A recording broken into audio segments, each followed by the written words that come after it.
ગુજરાતભરના તાજા અને સચોટ સમાચાર મેળવવા માટે અમારી રાષ્ટ્રીય સમાચાર ચેનલને સબસ્ક્રાઇબ કરો અને બેલ આઇકન પર ક્લિક કરો। સુરત ઠેર ઠેર ડિગ્રી વગરના બોગસ ડોક્ટરો પોતાની હાટડી ખોલીને ગરીબ દર્દીઓના જીવ જોખમમાં મૂકતા હોય છે, ત્યારે એક સમયે ડોક્ટરને ત્યાં વોર્ડ બોય અને દવા આપનારની નોકરી કરનાર આજે સ્લમ વિસ્તારમાં ક્લિનિક ખોલીને લોકોની સારવાર કરી રહ્યા હતા। પાંડેસરા, ઉધના અને ડિંડોલી વિસ્તારમાં ક્લિનિક ખોલીને લોકોની સારવાર કરી રહ્યા હતા।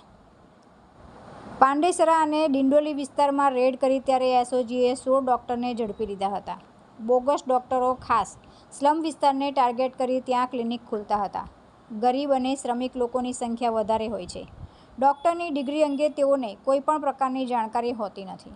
સર, કયા વિસ્તારમાંથી આ ડૉક્ટરો પકડાય છે? કેટલા ડૉક્ટર? આજે એસઓજી દ્વારા જે બોગસ ડૉક્ટરો હોય છે એની માટેની એક મુહિમ ચલાવવામાં આવી હતી।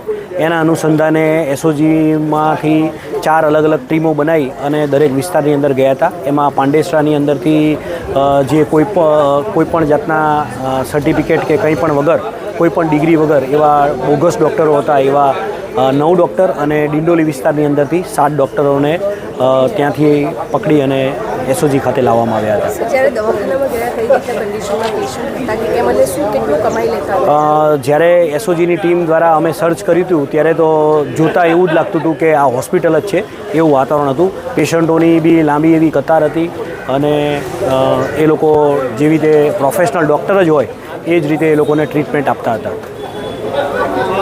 આ બોગસ ડોક્ટરો તેઓને પોતાની ઓળખ ડિગ્રીવાળા ડોક્ટર તરીકે આપે છે અને તેઓ અહીં આવીને સારવાર કરાવી લે છે। તાવ, ઉધરસ, મેલેરિયા જેવા રોગોનો સારવાર કરતા હોય છે। એક દર્દી પાસેથી 50થી લઈ 500ની દવા લઈ આપતા હતા। તુલસી શર્મા સાથે રાષ્ટ્રીય સમાચાર, સુરત।